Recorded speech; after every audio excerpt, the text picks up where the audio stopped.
कार्यक्रम के प्रायोजक हैं छयांग healthcare India private limited.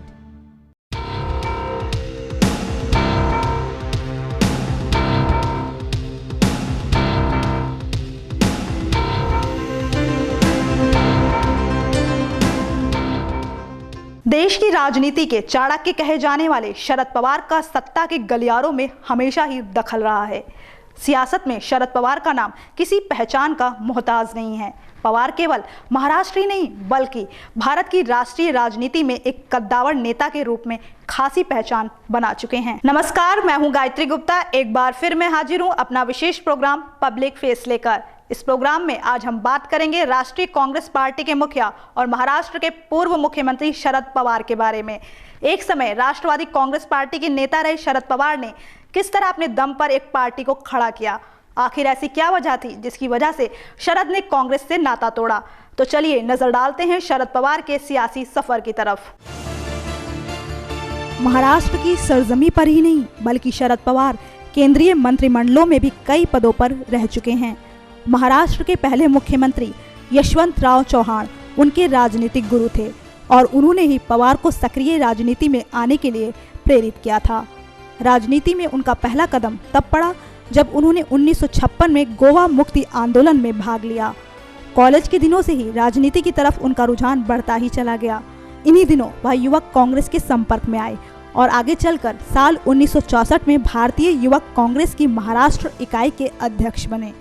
Pawar पर यशवंतराव चौहान का काफी गहरा असर था और उन्हीं के मार्गदर्शन में 1967 में उन्होंने अपना पहला विधानसभा चुनाव बारामती विधानसभा क्षेत्र से जीता।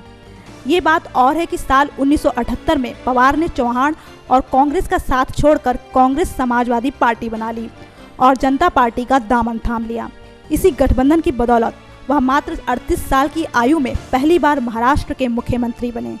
इसके बाद पवार के राजनीतिक करियर में कई तरह के उतार चढ़ाव आए, लेकिन वो सत्ता के नजदीक ही नजर आए।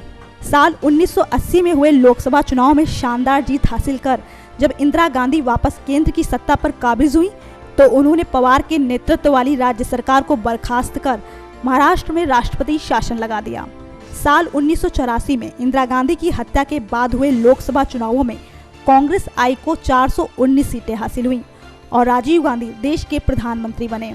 ये वही चुनाव था जिसमें पवार ने पहली बार बारामती संसदीय क्षेत्र से लोकसभा चुनाव लड़ा और जीत दर्ज की। ये वो चुनाव था जब राजनीति के बड़े बड़े दिग्गजों को हार का सामना करना पड़ा। साल 1985 में पवार ने अपनी लोकसभा सीट छोड़कर एक बार फिर प्रदेश की राजनीति का रुख किया और इसी साल महाराष्ट्र विधानसभा चुनावों में उनकी कांग्रेस समाजवादी पार्टी को 54 सीटें हासिल हुई। 288 सीटों वाली महाराष्ट्र विधानसभा में कांग्रेस आई को 161 सीटों पर जीत मिली। इस चुनाव के बाद पवार महाराष्ट्र विधानसभा में नेता प्रतिपक्ष बने। राज्य में शिवसेना के बढ़ते प्रभाव को रोकने के लिए राजीव गांधी के आग्रह पर पवार ने साल 1986 में कांग्रेस समाजवादी का कांग्रेस आई में विलय कर दिया। इसके बाद साल 1988 में महाराष्ट्र के तत्कालीन मुख्यमंत्री शंकरराव चौहान को केंद्र सरकार में वित्त मंत्री का पद दे दिया गया और शरद पवार को महाराष्ट्र की कमान सौंपी गई। इस तरह वो दूसरी बार प्रदेश के मुख्यमंत्री बने। साल 1990 में हुए विधानसभा चुनावों में कांग्रेस को एक बार फिर जीत मिली और पवार तीसरी बार राज्य के सीएम बनने में कामयाब रहे। साल 1991 में हुए संसदीय चुनावों में शरद पवार एक बार फिर से लोकसभा पहुंचे। तत्कालीन प्रधानमंत्री पीवी नरसिंह राव के मंत्रिमंडल में पवार केंद्रीय रक्षा मंत्री बने। साल 1996 में उन्होंने तीसरी बार लोकसभा का चुनाव लड़ा और जीत हासिल की। इसके बाद साल 1997 में उन्होंने संगठन के स्तर पर कांग्रेस के अध्यक्ष पद के लिए सीताराम केसरी को चुनौती दी, लेकिन उनसे हार गए। साल 1998 में हुए लोकसभा चुनावों में जब कांग्रेस को हार का सामना करना पड़ा तो कांग्रेस के अध्यक्ष पद के लिए सोनिया गांधी का नाम आगे आया, जिसका पवार ने पुरजोर विरोध किया। पवार ने अपना पक्ष रखते हुए कहा कि भारतीय मूल का व्यक्ति ही देश में प्रधानमंत्री पद का दावेदार हो सकता है। इसी मामले पर मतभेद की वजह से 25 मई 1999 को शरद पवार ने तारिक अनवर और पूर्णो संगमा के साथ मिलकर राष्ट्रवादी कांग्रेस पार्टी का गठन किया। पवार ने भले ही अलग दल बना लिया हो, लेकिन साल 2004 के लोकसभा चुनावों में उनके दल ने कांग्रेस के नेतृत्व वाले यूपीए का ही साथ दिया और पवार केंद्रीय कृषि मंत्री बने।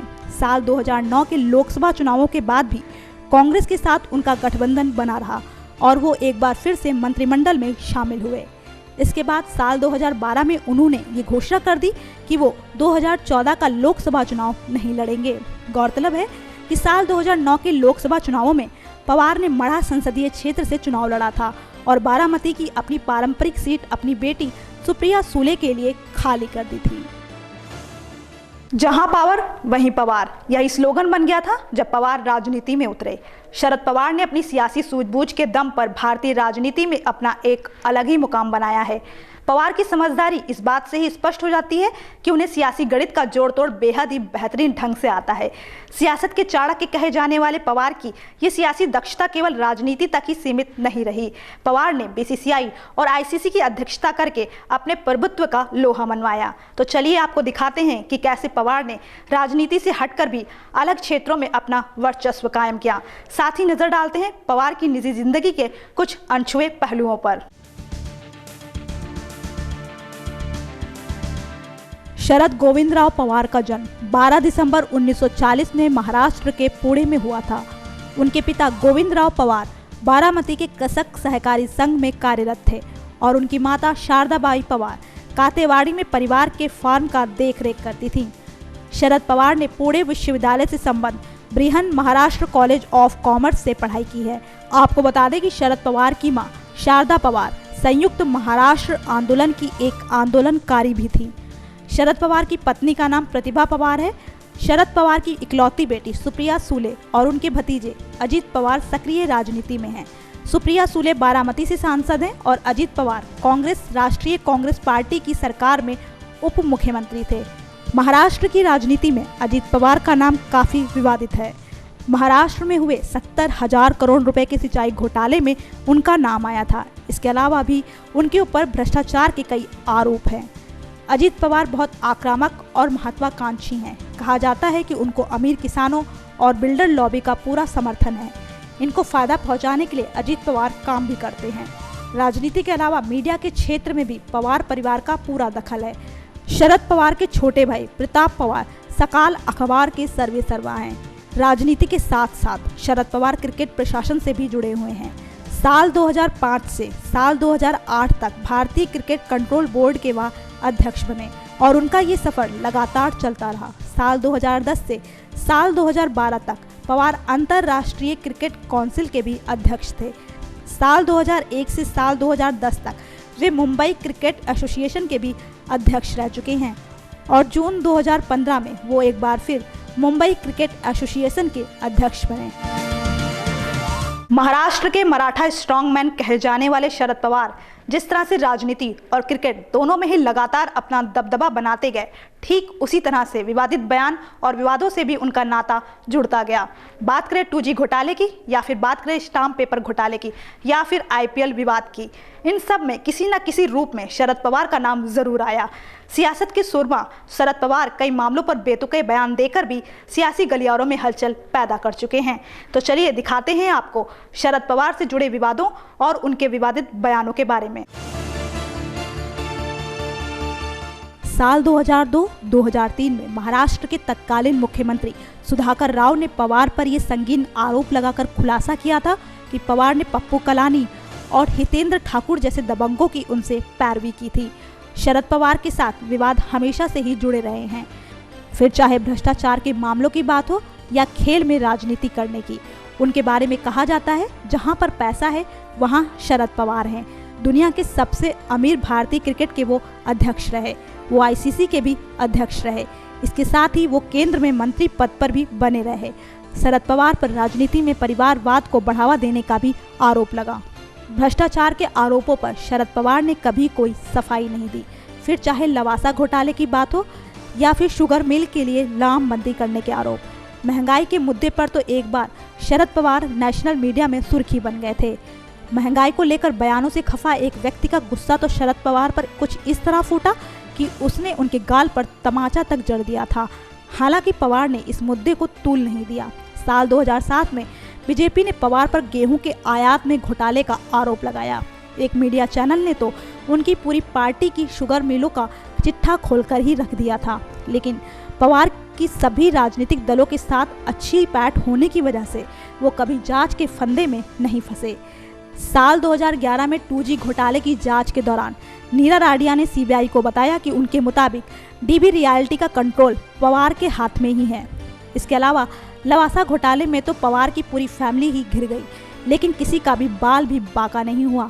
साल 2011 में शरद पवार की संपत्ति पर भी विवाद खड़ा हुआ। क्रिकेट पर पवार की पैठ किसी से भी छुपी नहीं है। साल 2010 में आईपीएल पर टैक्स लगाने की योजना थी, लेकिन कहा जाता है कि पवार के प्रभाव की वजह से वो योजना धरी की धरी रह गई।